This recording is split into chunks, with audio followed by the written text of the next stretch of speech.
Ìtàn ṣókí nípa Adéwálé Olúwatósìn.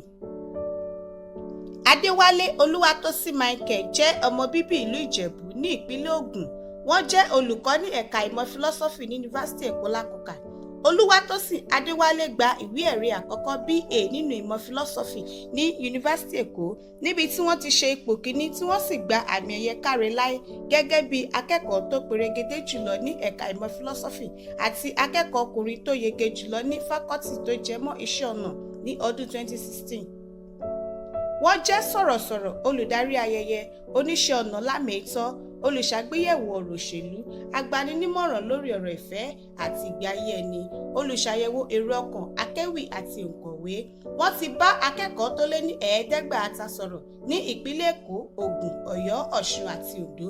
Olúwatósìn Adéwálé jẹ́ ọ̀kan lára olùdásílẹ̀ VATUB àti Varsity. Èyí ni ojú òpó ayélujára tí a ti ń kọ́ni lẹ́kọ̀ọ́ níbi tí àwọn olùkọ́ sọ̀rọ̀sọ̀rọ̀ adánilárayá, akéwì àti adẹ́rìípòṣónú yóò ti máa pa owó wọlé nípa sísọ fídíò wọn sórí fọ́nrán náà. Iye àwọn tó bá wo fídíò tí ẹ fi ṣọwọ́ àti iye ìpolówó tí Google bá ṣe lórí fídíò náà ni yóò fi iye owó tí yóò máa wọlé sí àpò ẹni tó fi fídíò náà ṣọwọ́ hàn. Wọ́n ṣe ìdásílẹ̀ ojú òpó yìí ní ọdún 2020.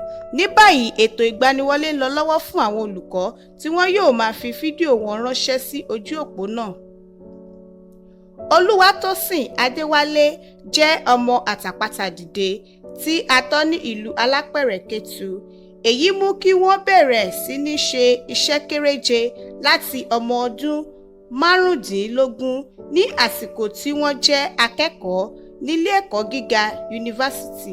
Ọ̀pọ̀ ìgbà ni wọ́n máa ń fi ẹsẹ̀ rìn láti Alápẹ̀rẹ̀ Kétu dé Yunifásítì Èkó láì jẹun nítorí àìsí owó.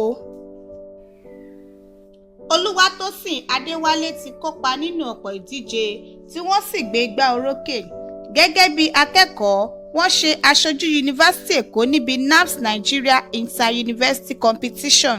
Wọ́n sì jáwé olúborí ní abala ìdíje ìṣàríyànjiyàn lẹ́ni ọdún 18.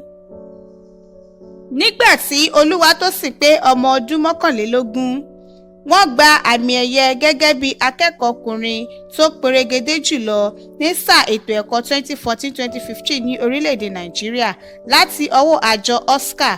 Wọ́n sì tún ti gba onírúurú àmì ẹ̀yẹ tí a kò lè dárúkọ tán. Ní lọ́wọ́lọ́wọ́, Olúwatósìn Adéwálé jẹ́ akẹ́kọ̀ọ́ tó ń fojú sọ́nà láti gba oyè ọ̀mọ̀wé ní Yunifásítì Èkó Lákòókà. Wọ́n tún jẹ́ agbaninímọ̀ràn àgbà àti olùdásílẹ̀ Mentorship with Aristotle. Èyí ni ojú òpó ìgbaninímọ̀ràn lórí WhatsApp fún gbogbo akẹ́kọ̀ọ́ ilé ẹ̀kọ́ gíga lágbàáyé. Wọ́n ti ní àwọn akẹ́kọ̀ọ́ láti ilé ẹ̀kọ́ gíga tó lé ní 20.